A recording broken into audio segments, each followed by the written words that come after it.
জুলাই আন্দোলনে যারা আসামি তাদের বিচার কিভাবে হচ্ছে জানেন?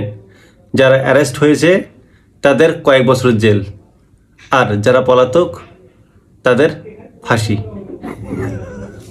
মানে সিরিয়াসলি ভাই, এটা বাংলাদেশ বলে আসলে সম্ভব?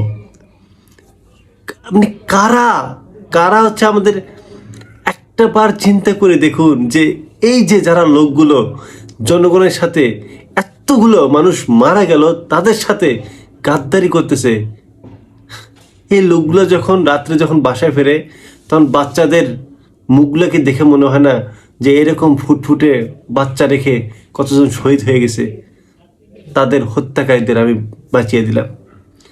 ও কি ওর স্ত্রীর দিকে তাকিয়ে মনে হয় না ওর যে এইরকম স্ত্রী রেখে কতজন শহীদ হয়ে গেছে, তাদের নির্বিচারে গুলিকারী হত্যাকারীদের আমি বাঁচিয়ে দিয়েছি?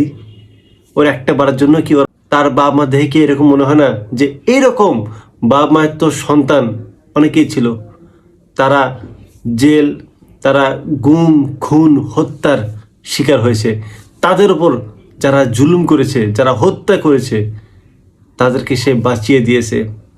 চিন্তা করা যায় না? সে কি এগুলো ভাবে না? কত বড় অমানুষেরা! পৃথিবীতে অনেক শুয়োর দেখছে, কিন্তু এরকম শুয়োর আসলে একমাত্র এদের দেখলেই বোঝা যায় জানোয়ার কোথাকার।